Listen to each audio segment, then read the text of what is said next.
recording, man. So have you been? Good, good. Things are actually starting to open back up in California. Sacramento, they just opened up. I believe they're opening up tomorrow. Actually, Friday they're opening up their mall, and there's going to be shopping and dine-in restaurants. A lot of people are mad, but at the same time, a lot of people are happy. It is one step forward, like a good progress. So in my opinion, it's good as long as people stay, like following the rules and they don't go too crazy. Yeah, man. Like now, considering that California has a like insane amount of inhabitants, do you think they will be able to follow the social distancing rules and everything, especially like in restaurants and all? No, I don't think so. I personally don't think so, but I'm just glad people are at least wearing masks outside. Yes. And I don't know why people think that there's this huge misconception that masks don't work. But one of the best countries in the world right now at fighting COVID-19, it's Taiwan, and everybody there wears masks. It's a part of the culture there. You wear a mask no matter what. So for a lot of the people that say the conspiracy people that say the masks don't work, I don't know. It's confusing to me. I'm like, how does it not make sense to you? Like if you wear like the issue is people wear the same mask too many times and then they get Yeah. sick from that. But it's almost like common sense, It's almost like wearing gloves, but then people use their gloves all over and then the gloves get dirty. So it's almost like masks do help. But if you try to change the way people use masks, then, or like if you're basically talking about the people that don't use common sense, then yeah, it does get, a little dangerous, but it's not hard, use a mask, throw it away, or wash a cloth mask, or like even a face protector. That face cover does wonders. You can even grab a long sleeve t-shirt, cover your face, and that does better than, nothing. So I don't know. It's just, I don't know what's going on with this whole COVID-19. People have like all these conspiracy theories. My family, my brother's a pharmacist. My other brother works in the ICU. My other sister's an optometrist. So they're all they all know their health. And I have a lot of friends who are in the medical field that I talk to, and almost all of them are like baffled by, they're like, this is basic science. And people are just not wrapping their head around it. It's confusing to me. But like you said, I don't think everybody's going to obey the rules, but at least it's just progress. My point is, I'm not, because I'm no politician. People don't need to hear me talk about it. I'm just glad that we're taking one step forward and businesses can open back up again. And it sounds like it's going to do some good. Man, I sure hope so, because it's funny that you mentioned about common sense. When this whole first thing started, it's just I would hear people say things that like, why are we so concentrated on coronavirus? Like, well, there's other things that are killing humans a lot faster, like obesity and this and that. And no matter how much I in the news or myself or other people who tell them that the alarming thing is not the fact that it's killing people, is the fact that is the rate that is affecting and contaging all of them, which is really, really fast. They had a closed mind about it. Yeah, but still, we should concentrate on other things. And then other people, I would talk to them, and they would have, for example, some people would be completely against the vaccines, and it's just very hard. Well, obviously, I'm pro-vaccine, but it was very hard to have a conversation with them. In the end of the day, I would just stay quiet and let them express their opinion and just nod and nod, even if I didn't agree with it. But it's funny that it's opening so fast over there in the States, because places like New York and California. Well, New York, if I'm not mistaken, is ground zero over there, right, of COVID-19. Yeah, New York's really bad because the crowd of people that they have a lot more older folks, and then it's a city, and then it's just it's a mess no matter where you go. But I do find it a little interesting that, like, I don't know. I feel like if this happened any other year, it would have been a little different. But because it is election year, I feel like a lot of the politicians are trying to get their polls up. They're trying to do the right thing to appeal to the masses. So when the election happens, they get points. It's no secret, But I just find it really interesting that this is happening during election year. So a lot of people aren't doing things necessarily for the greater good. They're doing things for their good, their own benefits. And hey, I mean, if I was a politician, I'd be trying to find ways to, twist and turn to make my polls go. Like, that's their job, So it's just interesting, though, that it happened this year. I'm not saying it's a conspiracy, or I'm not trying to be the conspiracy guy. I'm just saying, like, it's really, the timing could not have been more interesting. I completely agree with you. You know, because I was just about, before you made that comment, I was just about to ask you, like, what do you think? Is it because of health reasons that they said, okay, let's open up the country right now, or because of business purposes or politic purposes and stuff like that? And yeah, like, it's election year. It's very, very interesting what's happening over there. You know, the whole world is keeping eyes on, okay, is Trump going to be elected again, which I think he will. I'm not a supporter, you know, but I just think he will. But who knows? Who knows Yeah. over there? I'm no politician. I'm just a MMA fighter. I have no knowledge of politics. So when I go to Taiwan too, some of the press, they try to get a little soundbite out of me. They try to ask me these questions. So they're like, "Which party are you?" There's two parties in Taiwan, green party and blue party. So sometimes they ask me this, and I'm just like, I'm an MMA fighter. My job is to fight somebody, not to tell you who to vote for. So don't ask me these questions. I know it's a trap. So I Yeah, get a lot of good people question. They want to get you there, right? want to get like a headline and all that stuff. So I don't know. I'm used to it, but I am no politician, or I'm not into politics. So whenever people ask me these subjects, I just tell them that, like, I think Trump is probably going to get reelected. I don't have an opinion. I'm not.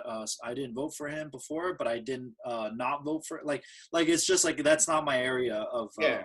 like, you know, topic of like that's not where I specialize my topics. And my topic is talking about superheroes and fighting, and then boba. Like that's my area of expertise that I can argue with people with. But in terms of politics, I have zero knowledge, so I don't even, you know, like I try not to get into arguments with people about. I'm trying to stay open minded and stuff.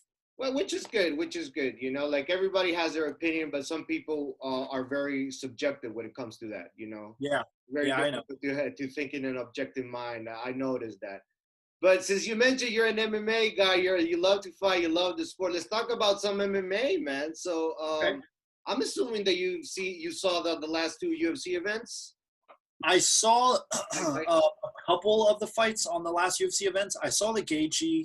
I saw Ferguson. I saw that whole fight card. I yeah, didn't see the Anthony Smith one. The only thing that I saw on the Anthony Smith one was Edson Barbosa versus Iggy, and then Song Yadong versus Cheeto Vera. good fight, man. Definitely of that card, I recommend for you to watch the Glover versus Anthony. Was You know, it was it really that bad? Was it as bad as what everybody's saying? Like the beatdown, was it really that rough? I have to say it was, man. Like, the guy really beating him down. It was tough to see. He lost his teeth, and Wow. I think his orbital bone got broken.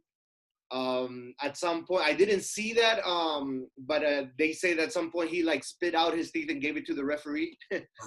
You know, Lionheart suits him. Lionheart, that name suits him.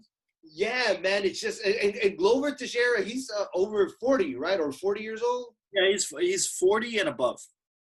40 and One of above. And, like, when he got paired up with Anthony versus Anthony Smith, I was immediately the age came to mind. I was like, okay, Glover is a tough guy, but would he have what it takes to take down or to knock out Anthony Smith? Because Anthony Smith it's a very intelligent fighter, has a big fight, a very good. a lot of fight experience. Yeah.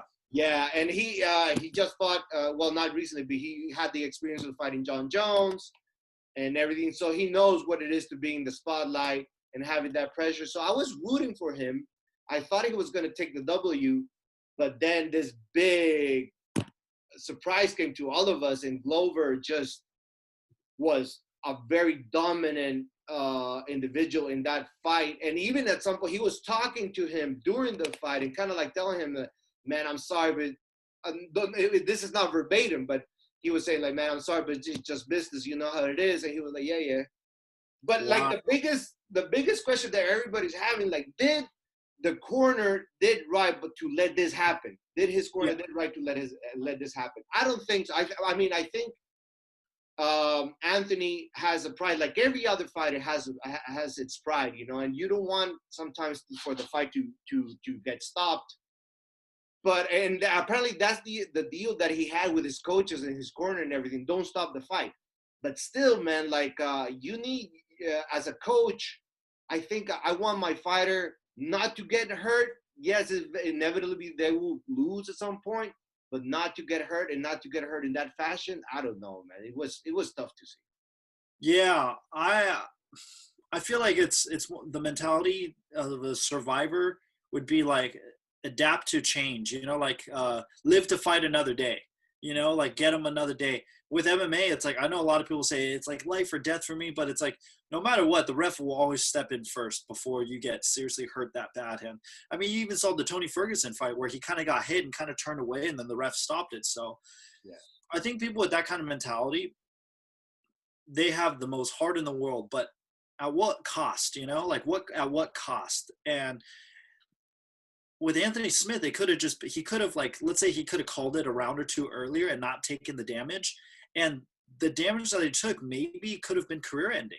And if he didn't take these career ending losses, maybe he could have just blamed it on a bad night. Like it was just a bad night for me, rough fight camp. I don't have my training partners, conditioning was hard to do since the gym wasn't open. Like there could have been a lot of variables that he could have just went back to the drawing board with. But because he toughed it out the way he did, as rough as it sounds, but it's like BJ Penn was one of the greatest of all time. I agree. But nobody looks at him as that anymore. Nobody looks at him as the legend, just like Chuck Liddell. Like nobody remembers that. Everybody remembers him getting knocked out towards the end of his career, fighting with Tito. Like that's what he's known for. So it's almost like at what point does your honor weigh more, in your ego weigh a little bit more? It's like people who's the 1984 judo Olympic gold medalist? Like nobody knows, So it's like it's almost like you have to crave the battle, not the glory. But a lot of these fighters, like I think it's like they're too tough for their own good. That's why I think coaches, like you said, are really important. They should have stopped the fight. I know that's his deal. I take nothing away from him. Like Yeah. Anthony Smith, if that's what he wants, if he wants to go out and like if he wants to live by the sword and die by the sword, I can't even do that. I can't even like, speak out on that, but good for him. I'm just saying, I think for a lot of the other fighters who use that as motivation or like try to copy that, I don't know if that's the brightest thing to do. I can't copy Anthony Smith. I'm not Lionheart. I am not Lionheart. I am not tough like him. I can't do that. So he's an incredible human being, but to a lot of other fighters who try to copy that, I'm like, I don't know if that's the smartest thing to do for you guys if you can't, like he's tough. There's not a lot of people like him cut from his cloth like him or Tony Ferguson. Yeah. So it's like he was there. Those are the guys that are too tough for their own good, which is unfortunate, but that's also what makes them so great, That is very true. That is very true. And now, for example, you mentioning that you're not Lionheart and stuff like, well, you're Khai Wu, you're the Shadow. Everybody has to find its own style, its own personality, its own character, and not only in MMA, but in every endeavor that you pursue in life. Yeah, absolutely. It's good to have someone to look up to or like a guidance. Okay, I want to be kind of like that and follow that same path. But in the end of the day, you have to follow your own path. You have to be your own person and be comfortable with that character that you have built for yourself. Absolutely. Yeah. Because like what we're talking about the last time we spoke, that many of these fighters are very famous, but they're not famous. I mean, many of the new fighters are very famous, but they're not famous because their skills are into display, their techniques are into display, and people are like, okay, he's a great martial artist, he's a great champion, he has great technique, he has great stamina. What they talk about, what we were saying, is like guys like Conor McGregor. Okay, this guy talks a lot of shit, this guy says this, and not only that, he backs everything up. He's a great athlete, yes, no doubt about it. But I think athletes, MMA fighters, should definitely be more showcase for what because of their achievements, what they can do, what they have accomplished, the skills, and then secondary would come like your personality, your trash talk, yeah, all that. For example, one of the fighters that you mentioned last time was GSP. Yeah, also, man, great. He's a gentleman of the sport. Yeah, I love I love his personality. He's a true athlete. He's a true fighter. Also, like a little bit like you, that when they were kids, they were bullied at some point in their life, Yep. and he just grew up to become this driven, focused athlete, not only a fighter, but a complete athlete and a true champion. Now, being bullied as a kid, man, it's tough for everyone. Like, how? Tell me about it. Like, how did it started with you? I read something, but tell me about it. How was that experience for you? Yeah, it's funny how that's the catalyst for a lot of martial artists or athletes today. It's kind of funny and ironic how being bullied as a kid, now I'm the guy not bullying people, but it turned me into MMA fighters. Just I Right. find that very ironic. But when I was a kid, I was one of the few Asian kids growing up, and a lot of Asian Americans can vouch or like feel the same way I do. But when we grow up, man, we have our culture, our foods. We have them in little packs. We take them to school, and then people would smell the food and be like, "What kind of food is that? That doesn't smell good. That doesn't look good." But we're kids are ignorant, but it's only because we don't know any better. As kids, we're just young, like this, it's innocent. But at the same time, there are some kids that deal with their own demons at home and they bring it to school, and then one thing leads to the next. But when I was a kid in third grade to fifth grade, I went back to Taiwan for school for 3 years, two and a half to 3 years. I went there to learn Mandarin, to understand my culture a little bit more. When I went back there, they expected an American kid, blonde, blue eyes or whatever. Yeah. I was just like them. I could speak Mandarin. I wasn't tall. I wasn't big. I was just like those kids. I was like an average kid. When I came back to the States, everybody thought I was going to be an Asian kid, an ABC kid, Taiwanese kid. I could speak perfect English though. So then I came back and they're like, "Wait, you're just an American kid that's Asian. You're an Asian American." And so it was like I got bullied because the expectations were not there. And then also when I went back to Taiwan, they thought of me as like a cool American kid, but then the culture, I don't know, I guess kids that go outside of Taiwan for school, it's seen as like a prideful thing, like your family is well off because they can afford you to go outside of the country and stuff. But instead I did the reverse. I went to Taiwan to learn Mandarin. So they're just like, "What, are you broke? Like, why is your family coming back here?" But then when I went back to the United States for school, fifth grade to eighth grade, I did understand the culture. You had to dress cool, look cool. Growing up, I didn't have all the nicest clothes. My mom and I weren't exactly the richest people. My mom, she went shopping a lot at Marshalls. I love that store, actually. I love Marshalls. You get some good deals there, but uh, Marshalls and TJ Maxx, she had to get me all like the simplest clothes. It was like, $3 a shirt. And she just she didn't really, as long as I had clothes on my back, I was good. But I didn't understand that American culture, you had to look cool in school. You have to have like the nice Nike shoes and Adidas and all that stuff. And I could go on and on with all these like things that the pop culture that in Taiwan, there was none of that. Taiwan, there was no, it's just like you show up to school, you're a regular kid. There was no fashion sense back then. But in America, there was. And then because I wasn't dressed apart, I got bullied. I used to dribble the basketball with two hands. The first time I ever got bullied, it was because these kids asked me to go play basketball, or I saw these kids playing basketball. They needed a person. They were short, one person. So I came in and I was playing with them. I didn't really know the rules. So I started dribbling the basketball with two hands. And this was fifth grade. So I was dribbling the basketball with two hands and I got laughed at because of it. And I was like, what's so funny about that? I can't dribble the basketball with two hands. And because I sucked so bad, the kids got so mad at me because I'd shoot the ball with two hands. I throw it up like this. It was bad. And I didn't really know the rules. But when the kids got mad, grabbed the basketball and threw it at me, and it actually hit like the back of my head. Oh. And he was a lot more athletic and stronger than me. And then when it hit me, it knocked me off balance, so I kind of fell. But I was stumbling around because it hit the back of my head, and it really threw my equilibrium off. And I was just like, I went up to him. I went up to him very aggressively, but I wasn't going to hit him or anything. I just wanted to ask him why. Like, why did you do that? Yeah. That was really mean. And then because I came up to him, the way he thought, American culture was, he thought I was going to hit him or something. So he just pushed me, shoved me on the ground. And then a couple of his buddies just came over and they kind of just started like kicking me and punching me. And then after school, they started grabbing basketballs and throwing it at me again because the last class that we had was PE. So we had ended the school day with PE. And I just remembered going home and kind of telling my mom about this. And Asian people, the way they are is they don't like conflict. They don't like causing a scene. So my mom just said, "All right, we'll just avoid them, try not to do anything it was hard because my mom didn't have great English at the time too. So she basically just told me to keep my head low. And, it was hard. So I remember I had to go through school. I hated the feeling of not being able to do anything, the feeling of powerless, like being powerless, and then being afraid. That was one of the worst feelings I ever had. Was going to school and just my heart would be racing and anxiety. And I thought to myself at the time too, I was like, as a kid my age, that's not very healthy. But I never once thought I wanted to hurt these kids bad or anything. I always remembered the feeling that I had the most was I just wanted to find a way to somehow be cool just like them, and then they'll see that I'm like them. They think I'm cool, and then we'll all be friends. That was the innocent me. Yeah, And you then wanted to adapt. You wanted to adjust. Be yeah, along there.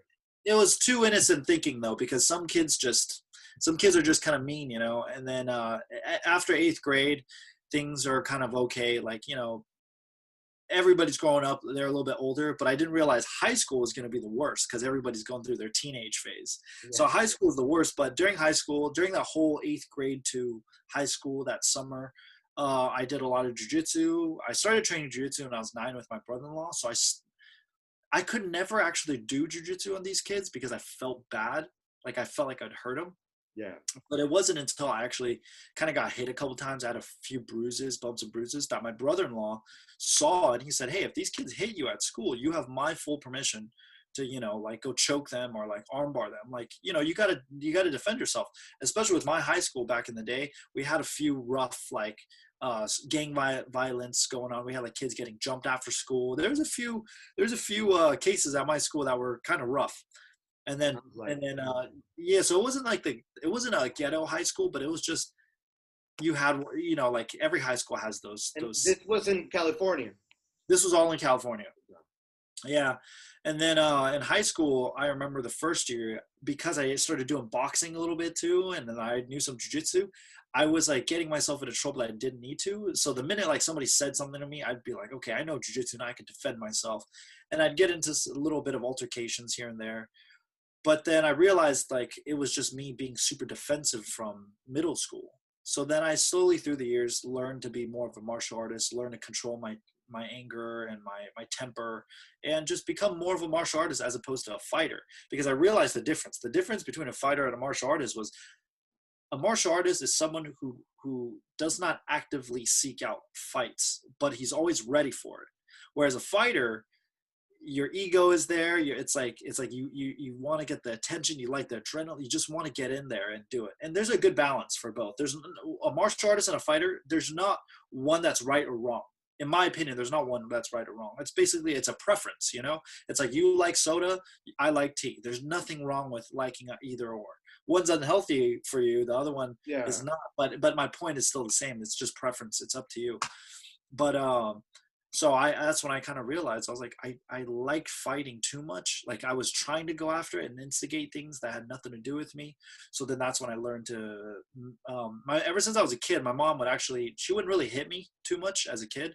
She would always force me to meditate. She would tell me to sit there and meditate and think. And then ever since I was a kid, I worked on meditating a little bit. So I was able to really think and process things a lot faster than I think. I was able to train myself a little bit more at a younger age. That's why I'm more very calm under stressful situations. I was always able to deal with it. And then just being bullied, it taught me how to be calm under stress and deal with a little bit of anxiety. So I haven't really ever had any too much stressful situations. And even when I did, I was prepared for it. So that's essentially what happened with being bullied and all that stuff. Man, that's great that you learned from a very, very early age to calm down, meditate. Until today, I'm 34 years old and I'm still trying to get the meditation thing down. Hey, we all are, brother. We all are. It's hard, man. But like your story as a kid and being bullied sounds very similar to mine. I remember I was in this American school in Central America, in Honduras to be exact. And that school was a very high class school, the social class was very high. And me and my mom didn't come from a wealthy part of the city. I would wear regular clothes. And because it was an American school, it will have the same thing, like the fashion and the popularity and this and that and the That's sneakers. an American thing, huh?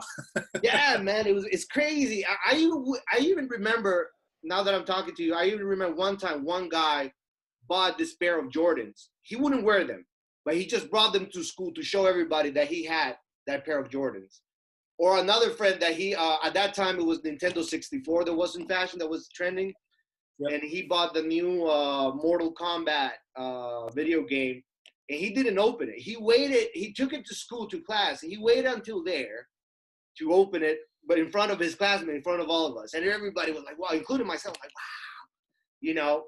But because of I would wear the regular clothes and so on and stuff like that.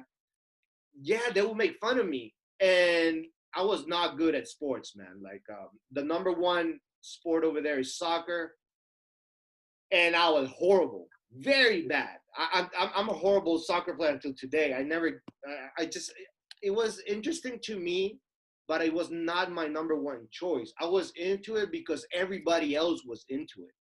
Everybody would play soccer. Everybody would watch the soccer matches and everything. And I remember there will be on Monday after a soccer match that would happen with the national team. Everybody would talk about it. We mentioned the names of the soccer players, and I would just like nod and smile, like yeah. I would not. I wouldn't have no idea what they were talking about or who they were talking about. But because I wanted to fit in, I was like, okay, I'll go. I'll play soccer, and like I told you, I sucked. But that's when I was introduced to kung fu. Mm. And that was the time that I felt, okay, this is my thing. I love it. I fit in. And it just became liberating, you know? Thing.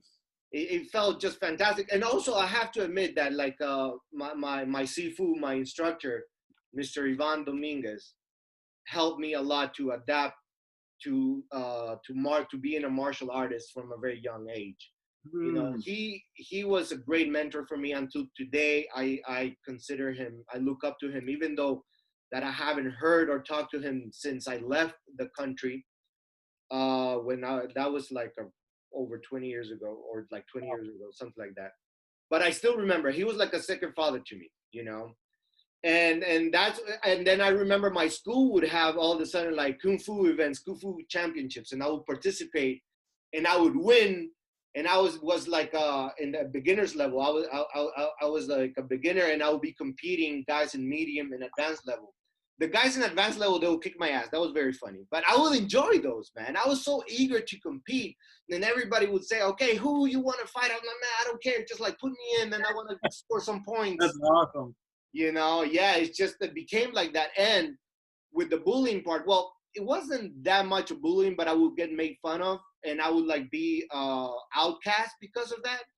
At some point, I stopped caring about it. I just concentrated on my thing. But one thing I did is like I decided to myself, like I decided to never back down from anyone. And that's how actually the all bothering stopped from me, like people teasing me and stuff like that. Because first I would not back down from anyone, and I would like be in the first years of high school, and seniors would bother me, and I would still like go, okay, man, like you know what, you're gonna kick my ass, let's do it because I'm not afraid of you. Man, see that's awesome. That's tough. That's badass. It was well, it hurt. It hurt at the beginning, you know. But I eventually I got that reputation that I was that kid that will not back down. And then at some point I said, you know what? I don't need to be fighting all the time. And then I think I acquired what you acquired, which is just like try to avoid confrontation, try to calm things down. And when with people would tease me, I would just get into that, meaning that if somebody would say, "Oh, you're a fat kid," and I would be like, "Yeah, I know, man. It's so hard for me to lose weight," and I would get into the joke, and then they were like, "Okay, man, you don't get even mad about us bothering you. Like, we're gonna stop bothering you." And that transformed from being the hurt, aggressive kid to being like the clown, but more peaceful, friendlier kid, and that's how I started making a lot of friends. Actually, yeah, You it just was. what your philosophy was, and it's Yeah, stuff like that. Like I mean, the more we talk about it, the more it's less physical. It's all mental, it's which all is mental, insane. man. You know, Yeah. it's all mental. Man, It's that's all it's awesome. all mental because, for example, the times that I would compete out of fun because I wanted to have fun, I would win and enjoy myself. And the Yep. times that I would compete out of pressure or anger, I would not go a long way in that competition, and I would Yep. not enjoy myself. And obviously, I would lose, and that would be even more frustrating for me. You know, so Yep. I had to learn also how to lose. Because when I would lose, I would like get very low. I would like be hard on myself and stuff like that. I was like, man, what am I doing? And this was before kickboxing. This was still in kung fu, which was like when I was like 12, 13 years old. When I got to kickboxing, like things changed. It got more competitive, and I love the full contact aspect of it. Because in kung fu, I was used to competing for points. I don't know if you're familiar with those competitions, but like you score a point, they separate you, and then you start again to fight, right? Point fighting. Yeah. Yes, exactly. And in kickboxing, it's completely different. You just like go 1 round, 2 minutes, 3 minutes, depending on your category, and then you give I know give it exactly. all. I used to want to do those point fighting tournaments because, in my opinion, it all starts with back in the day where kung fu, the Yeah, old traditional method was one move. It's checkmate. You'd be dead, right? Like yeah, that's the whole mentality behind it. Just like karate, all I need was that one punch. But they turn it into more of a sport. So now it's just I touch you and then it's a score.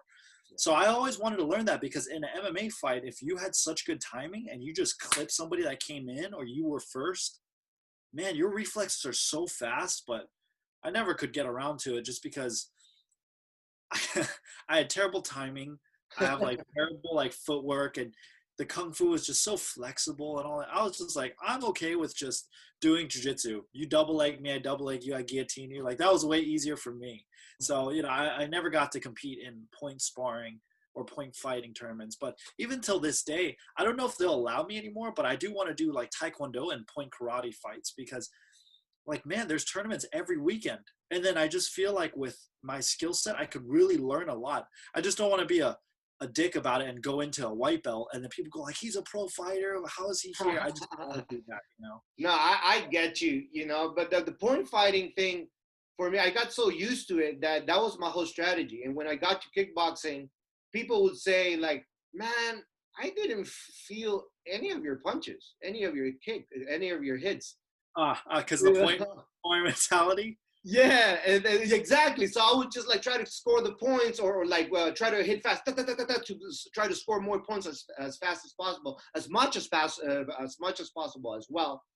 And I will get those comments, and that's when I kind of like learned to like not only have the technique but have the power behind the technique.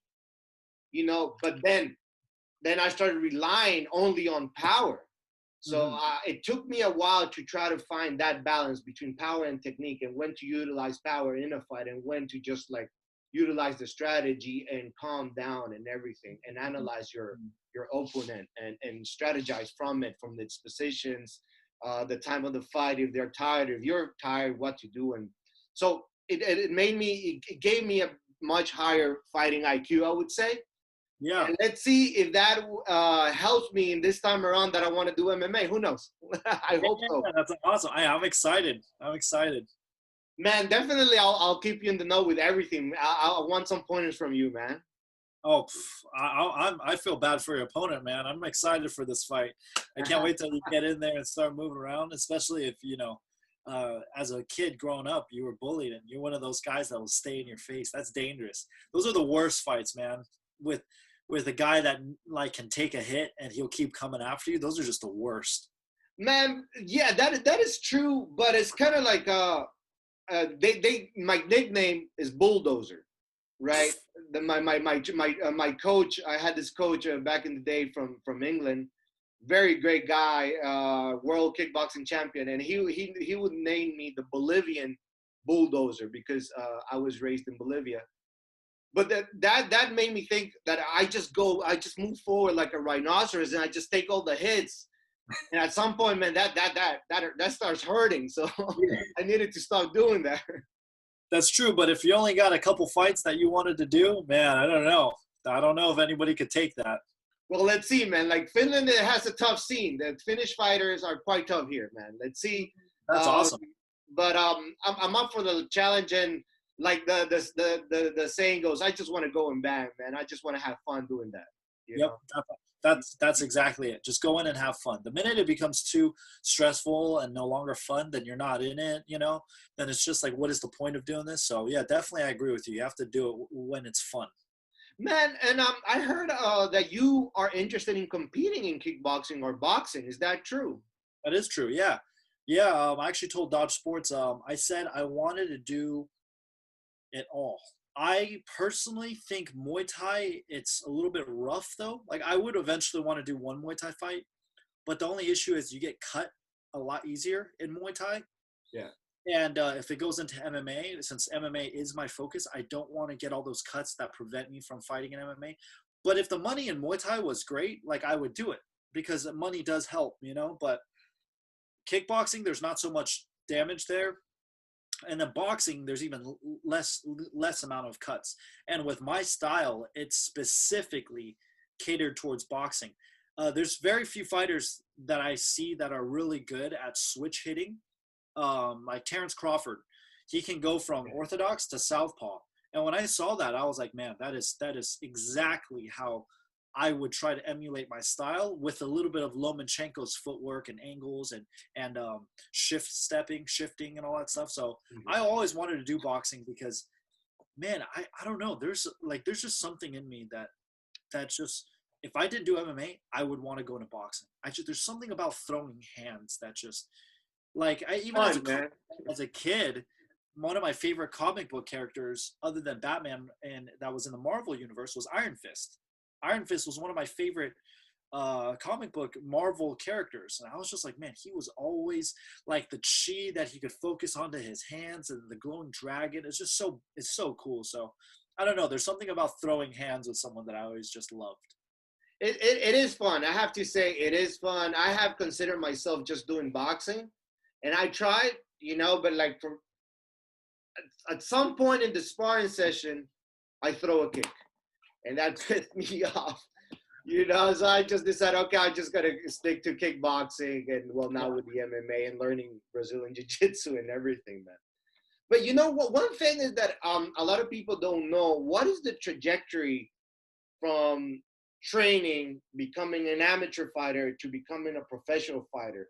What are the steps that you need to do besides training and competing to reach, let's say, to the shadows level?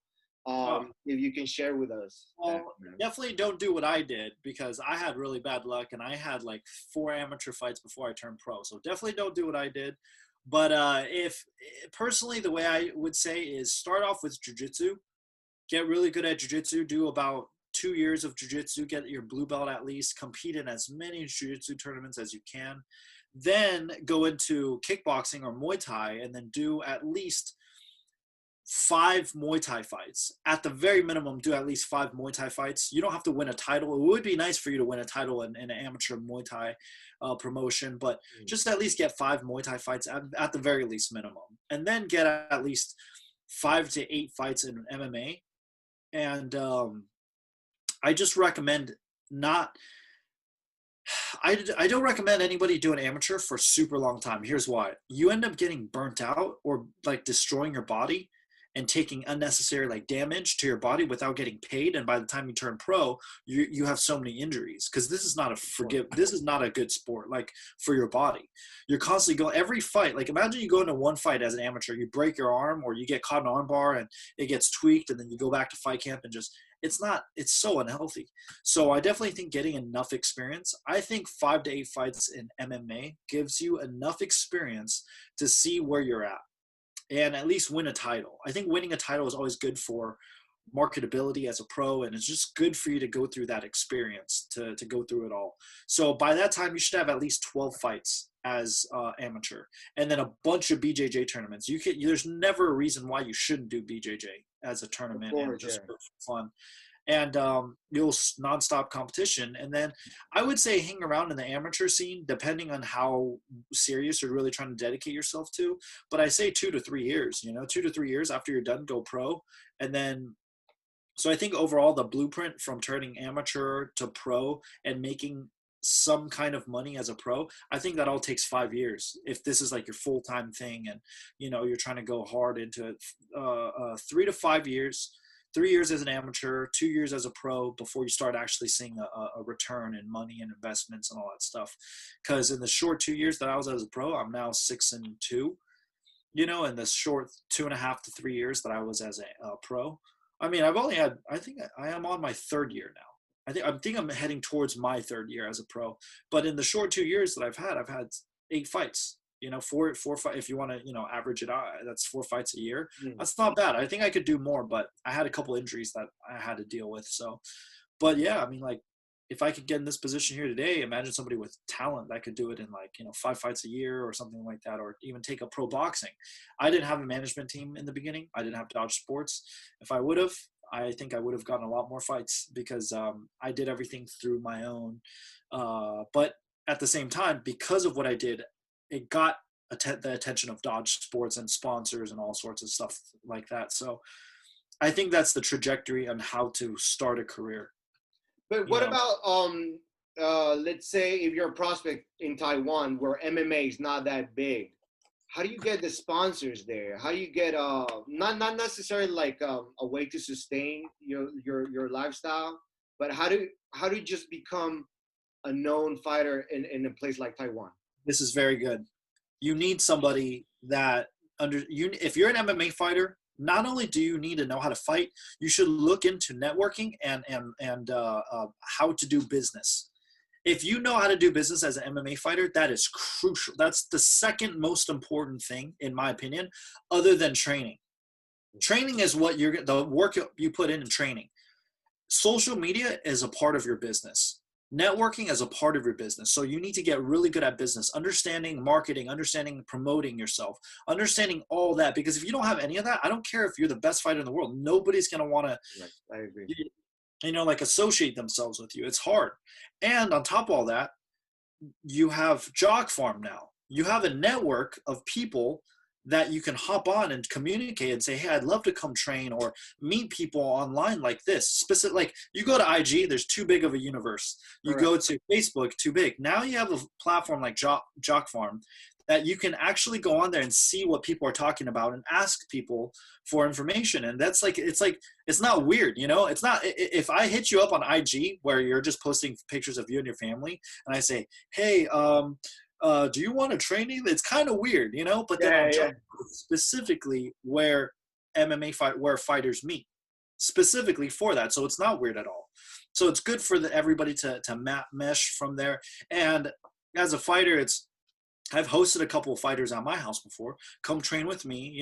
You're a decent, hygienic person. You clean up after yourself. You do your own dishes, but then you come crash at my place because I have a house that there's a spare room that you can come train with me at my gym. We need the training partners.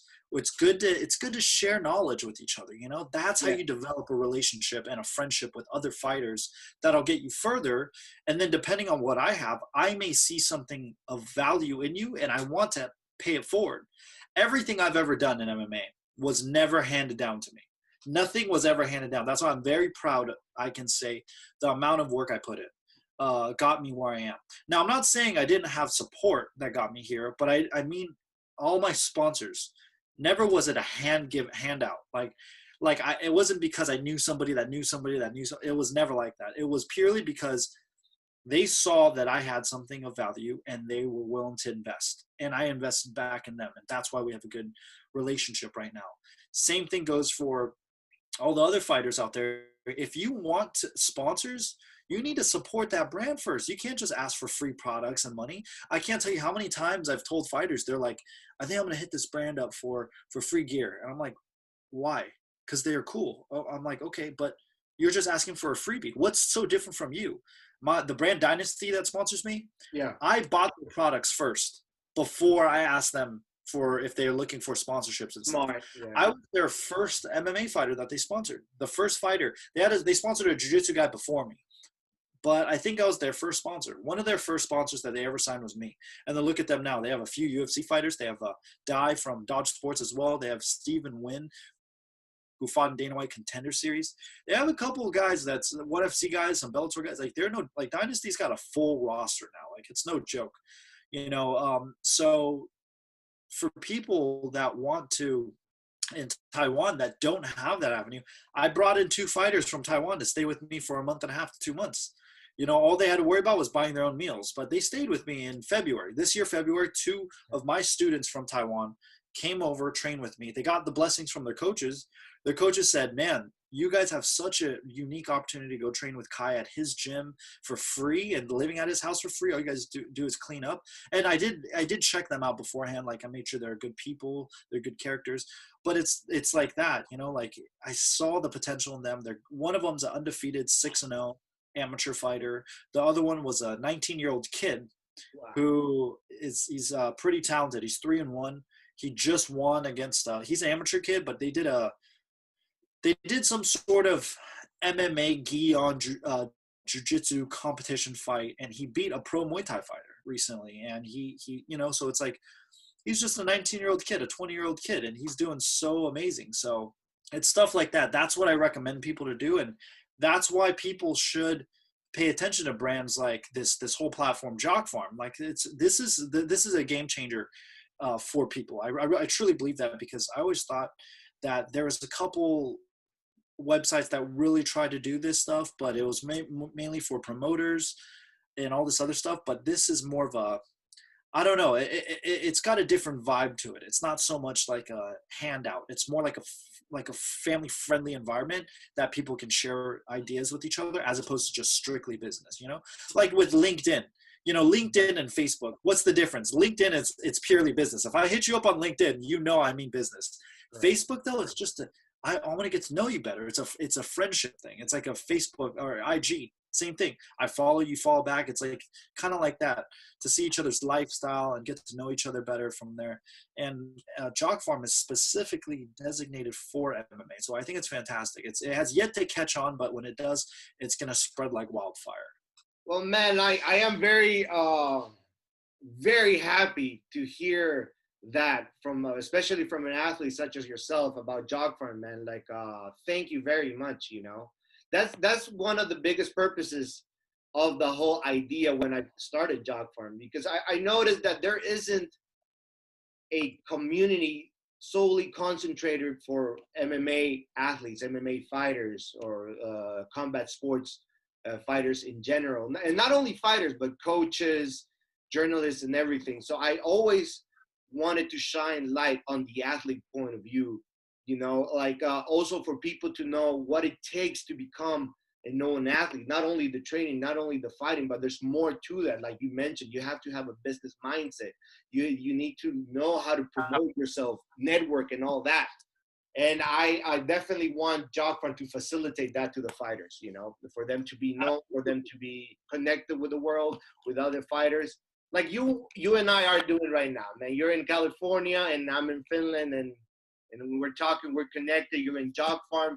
And like I said, it's just beautiful to have you there, man. Your knowledge and your journey is just a pleasure to witness, brother. No, thank you. And the feeling's mutual. It's like to have a brand come out like that. I mean, I wish I could do it all, but there's only one of me, and I have to focus. I'm already got my hands filled and hands full. But to have somebody like you guys come out with this app, this platform that can, you know, potentially turn into an app and all this, It will. The possibilities are endless. That's what I'm saying. It's fantastic, you know. So to see that's really good for the MMA community, and I think it's very good for the community in general, and like to grow MMA, you know. And man, it's just I can't wait. I can't wait.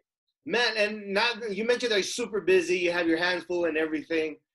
How's the dating life for you? The day so one thing I found that I have sort of an issue with was back in high school when I was just, nobody really cared and all this stuff. Now that I got a little bit of momentum behind me and people see me do some, I'm not saying I'm doing great or anything, but they see that I've done a TED Talk. I have a bunch of MMA fights. You just hear from those girls that I remember there's a couple girls back in high school when I used to kind of like and all this stuff. And then, we became adults, and now they're just like, hey, a long time no talk. Let's go out. Let's go get some food. Let's go get dinner. And then I'm like, oh, okay. I see what's going on. So as a fighter, you do need to stay focused. You need to be humble. You can't be distracted. It's definitely nice when you travel and then you get to meet a lot of girls. But the one thing that I always remembered was discipline. And the one thing I grew up watching, a lot of the pro fighters' mistakes that they made, that I'm very honored to have been able to witness this, was John Jones, Conor McGregor, Floyd Mayweather, all these guys, they always got those headlines where they're with this girl and then they have another girl. And it's just, it's kind of a mess. And so I'm able to look at that and kind of like take that into consideration and go, okay, look, if I'm single, no issues. Nobody's going to be like, Kai's with this girl and that girl. It's like, I'm single, but I don't want my reputation tarnished, or I don't want to be that typical guy, the MMA fighter that's like sleeping around everywhere and all this stuff. So dating life definitely is on pause for me because I have so much I got to focus on. And the teammates that I have, man, they give so much for me to be where I am today. They sacrifice their body. They sacrifice their health. My friend Anthony Galindo, he hurt his knee a while ago. Not recently, but during one of my fight camps. He showed up, taped his knee up, put a bunch of like fluffy like knee pads and stuff, taped it up. We went through my whole fight camp with his knee banged up. Didn't tell me once. It wasn't until after my fight, I came back from Taiwan. I said, hey, let's train. He says, can't. I have to take a few weeks off because my knee's like destroyed.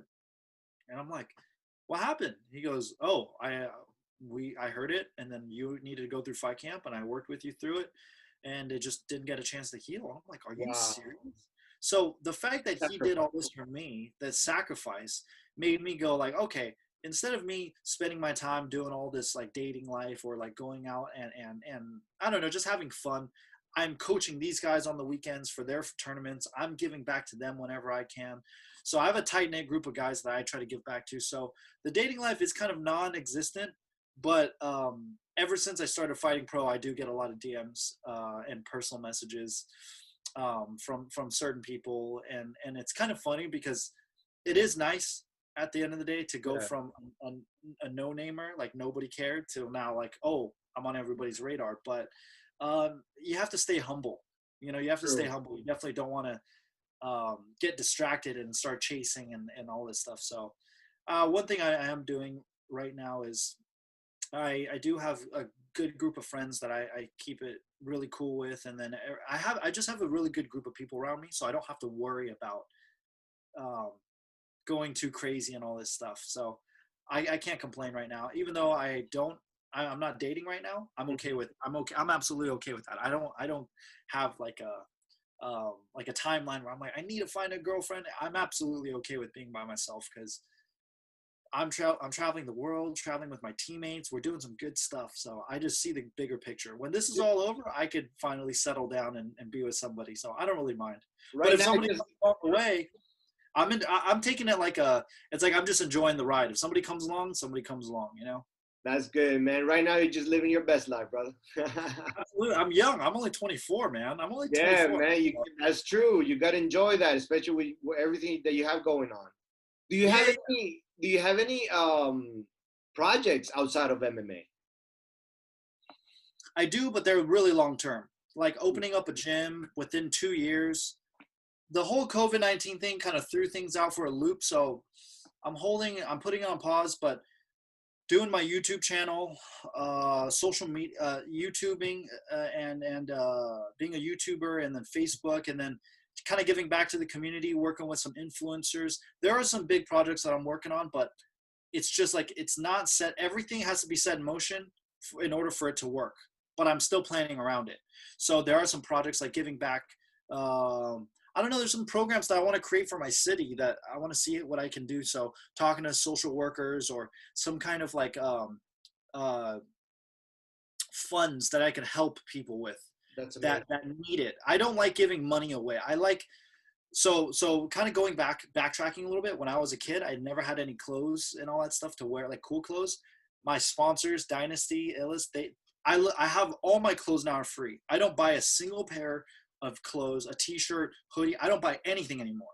So I want to be able to give back to the community with the kids that are really poor and unfortunate. I want to be able to somehow help and give back to them by saying, okay, get me decent grades. Don't show up late to class. I want to see if I can work out a program with this school where they put in a certain amount of hours outside of school too, like cleaning up the trash, recycling, volunteering, some stuff like that, some kind of program and incentive that would help them become better, like stay off video games so much, do something like, how many books can you read? Every book that you read,